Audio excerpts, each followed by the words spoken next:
Graph से आपसे questions पूछा गया था दोस्तों, ठीक है।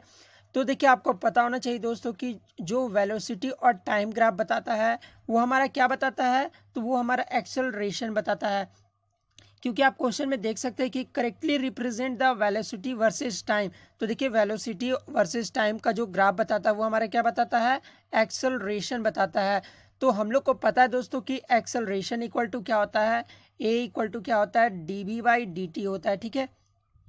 तो dv/dt क्या है, rate of change of velocity, ठीक है, और rate of change of time. तो देखिए इसका डायरेक्शन भी इधर होगा, तो एक्सेलरेशन का भी जो डायरेक्शन है वो इधर होगा। यानी v/t जो ग्राफ बता रहा है वो एक्सेलरेशन को बता रहा है। तो देखिए क्वेश्चन में क्या दिया गया है कि कोई एक बॉडी है, इसको थ्रो किया जा रहा है वर्टिकली अपवर्ड्स, कोई एक h हाइट पर, ठीक है। तो ये जो h हाइट हो गया और ये कहाँ तक जाएगी, तो h हाइट तक जाएगी। तो इसमें अगर देखें तो ग्राफ के अगेंस्ट ये वर्क डन है, ठीक है। क्योंकि आप देख सकते हैं इसमें जो है ग्राफ के अगेंस्ट ही वर्क डन है।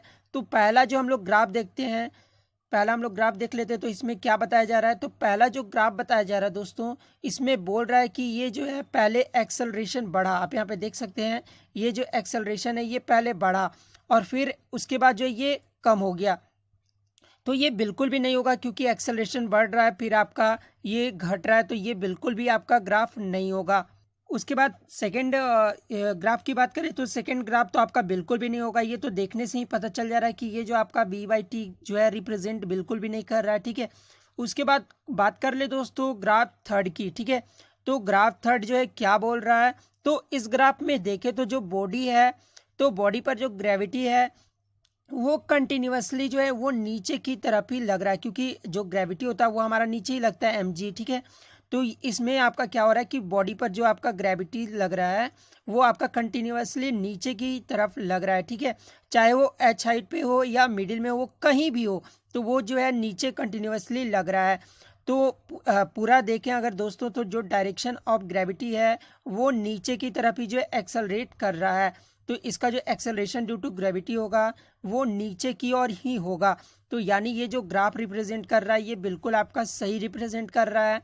तो इस क्वेश्चन का जो आपका राइट आंसर होता दोस्तों वो ऑप्शन 3 हो जाता। तो जिन्होंने भी ऑप्शन 3 मारा होगा उनका यहाँ पर जो है करेक्ट आंसर हो जाएगा। नेक्स्ट क्वेश्चन की बात करें तो दोस्तों नेक्स्ट क्वेश्चन जो आपका आया था वो थर्मल एक्सपेंशन से जो आपका क्वेश्चन पूछा गया था, ठीक है। जिसमें जो आपका ये क्वेश्चन दिया हुआ था, an external pressure P is applied on a cube at 0 degree centigrade. यानी एक कोई एक्सटर्नल प्रेशर है जो अप्लाइड हो रहा है क्यूब पर, ठीक है। क्यूब पर जो है एक एक्सटर्नल प्रेशर जो है P वो अप्लाई किया जा रहा है और वो जो है 0 सेंटीग्रेड है। यानी इनिशियली जो उसका टेम्परेचर है वो 0 डिग्री सेंटीग्रेड है। अब इसको क्या किया जा रहा है कि इक्वली कंप्रेस किया जा रहा है, so that is equally compressed from all side. तो इक्वली जो है इसे कंप्रेस किया जा रहा है सभी साइड से। तो देखिए एक क्यूब है जिसके कितने साइड होते हैं, 6 साइड होते हैं, ठीक है। और इसको जो है सभी साइड से यानी 6 साइड से जो है उसे कंप्रेस किया जा रहा है, क्योंकि क्यूब में जो कितने साइड होते हैं, 6 साइड होते हैं। और बॉडी जो हमारा 3D बॉडी है दोस्तों, ठीक है। उसके बाद आपका दिया गया कि K is the bulk modulus, यानी बल्क मॉडुलस भी जो आपका दिया गया K of the material of the cube and alpha is the coefficient of linear expansion, ठीक है। तो देखिए उसके बाद आपका क्वेश्चन बोला गया कि suppose we want to bring the cube to the original side by heating. यानी पहले आपका क्या बोला गया था कि उसको जो है पहले उसको छोटा किया गया, अब उसको जो है बड़ा साइज करना है हीट करके। देखिए पहले जो आपको प्रेशर करके जो है साइड को जो है छोटा किया गया, ठीक है। अब उसको जो है हीट करके जो है बड़ा साइज करना है। तो कोई फोर्स नहीं लगाना है, बस उसको जो है हीट करके बड़ा साइज करना है।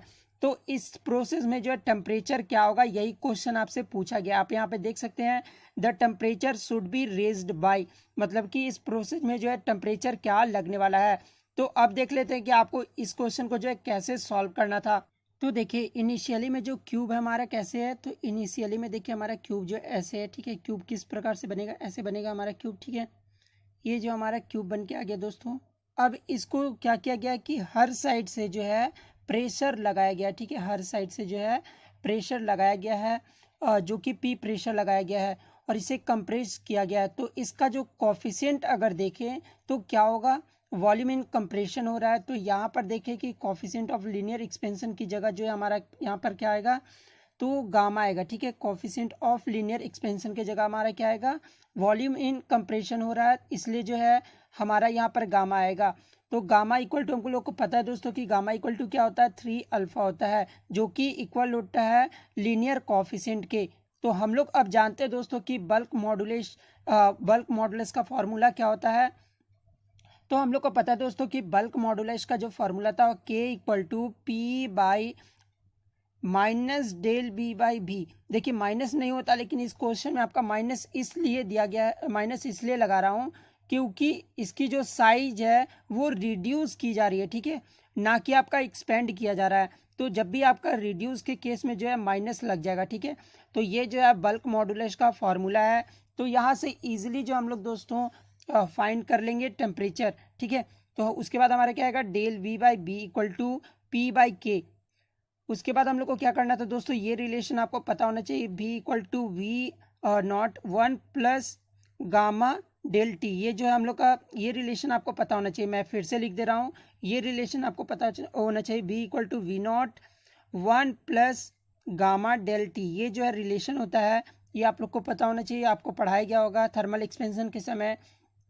तो यहाँ से क्या आएगा, del V by V equal to gamma del T. ठीक है, ये जो हमारा एक्सप्रेशन आ जाएगा। उसके बाद जो P बाई के इक्वल टू क्या आएगा, इक्वेशन में पुट कर लेंगे तो V डेल टी हमारा यहाँ पर आ जाएगा। ठीक है, तो उसके बाद हम लोग को क्या करना था दोस्तों, यहाँ से हम लोग डेल टी निकाल लेंगे। डेल टी हमारा क्या आएगा, डेल टी इक्वल टू हमारा क्या आएगा, del T equal to P by gamma K. ठीक है, अब इस इक्वेशन को जो हम लोग 3 अल्फा जिसको माने थे, ठीक है, तो उसमें हम लोग पुट कर लेंगे। तो देखिए डेल टी इक्वल टू क्या आएगा, P 3 अल्फा के। ठीक है, तो अब ये देखेंगे कि 3 अल्फा के जो है ये किस ऑप्शन में दिया गया है। तो देखिए यहाँ पे ऑप्शन 1 में जो आपका ये राइट आंसर हो जाएगा, right answer P by 3 alpha के। तो ऑप्शन 1 जिन्होंने भी मारा होगा उनका यहाँ पे करेक्ट आंसर हो जाएगा। नेक्स्ट क्वेश्चन जो आपका आया था दोस्तों वो आपका मॉडर्न फिजिक्स से आया था। ठीक है, यहाँ पे क्वेश्चन पूछा गया था कि energy of the electron in nth orbit of hydrogen atom is given by En equal to minus 13.6 by n square EB। तो ये जो आपका फॉर्मूला दिया हुआ था En equal to minus 13/6 by आपका एन स्क्वायर EB, जो आपका ये फॉर्मूला दिया हुआ था। और यहाँ पे पूछा गया था दोस्तों कि the amount of energy needed to transfer electron from first orbit to third orbit. मतलब कि फर्स्ट ऑर्बिट से थर्ड ऑर्बिट में जो है कितना इलेक्ट्रॉन लगेगा, एनर्जी चाहिए कि आपका जो है ट्रांसफर हो जाए। तो ये क्वेश्चन जो आपका पूछा गया था। तो देखिए सिंपली जो आपका यहाँ पे वैल्यू दिया हुआ था, En इक्वल टू क्या दिया हुआ था, En equal to minus 13.6 by n square EB। तो सिंपली जो आप यहाँ से निकाल लेते हैं दोस्तों, EB आपका दिया हुआ था। तो यहाँ से हम लोग को पता है दोस्तों कि डिफरेंस ऑफ एनर्जी कितना हो रहा है।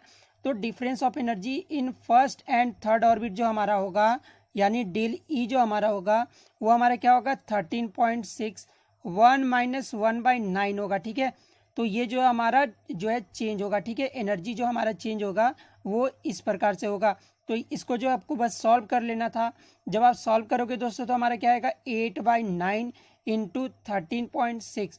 और इसको जब आप सॉल्व करोगे तो यहाँ पे हमारा क्या राइट आंसर आएगा, 12.09 इलेक्ट्रॉन वोल्ट। ठीक है, तो अब देखेंगे कि 12.09 जो हमारा किस ऑप्शन में दिया गया है। तो आप यहाँ पे देख सकते हैं दोस्तों कि ऑप्शन सी में जो आपका 12.09 इलेक्ट्रॉन वोल्ट आपका दिया गया था। तो ऑप्शन सी आपका यहाँ पे करेक्ट आंसर हो जाता। जिन्होंने भी ऑप्शन सी मारा होगा उनका सही हो जाएगा। बहुत ही इजी क्वेश्चन था दोस्तों आपका।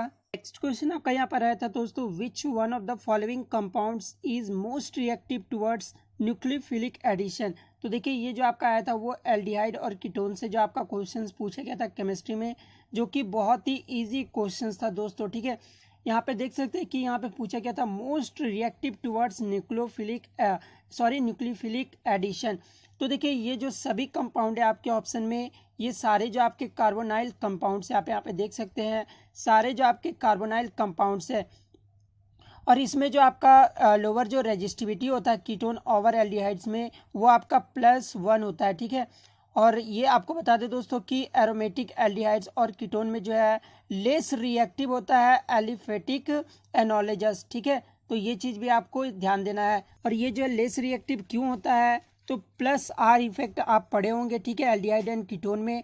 तो इसके कारण जो है ये लेस इफेक्ट रिएक्टिव होता है, ठीक है। तो इसका जो इंक्रीजिंग ऑर्डर बनेगा दोस्तों, जो सबसे मोस्ट रिएक्टिव आपका बनेगा यहाँ पर, वो आपका CH3CHO बनेगा, ठीक है। तो ऑप्शन ए जो आपका इस क्वेश्चन का करेक्ट आंसर हो जाता। और यही अगर इसके अलावा आगे के शिफ्ट में अगर क्वेश्चन पूछा जाए कि which one of the following compounds is less reactive towards nucleophilic addition, अगर लेस रिएक्टिव रहे दोस्तों तो फिर आपका ऑप्शन सी जो आपका करेक्ट आंसर हो जाएगा। लेकिन इस केस में जो आपका मोस्ट रिएक्टिव पूछा गया है, तो ऑप्शन ए जो आपका यहाँ पे करेक्ट आंसर हो जाएगा। तो ऑप्शन ए जिन्होंने भी मारा होगा उनका करेक्ट आंसर हो जाएगा। तो आशा करता हूं दोस्तों कि आपको जो ये वीडियो अच्छी लगी हो, और यदि अगर आप एग्जाम देकर आए हैं तो आप अपने जो क्वेश्चन को कमेंट करके जरूर बता दीजिएगा। मैं नेक्स्ट वीडियो में जो आपके क्वेश्चन पिक करके जो है उसका सॉल्यूशन भी प्रोवाइड कर दूंगा। तो मिलते हैं नेक्स्ट वीडियो में, तो चैनल को सब्सक्राइब जरूर कर लीजिएगा। तो thank you, all the best.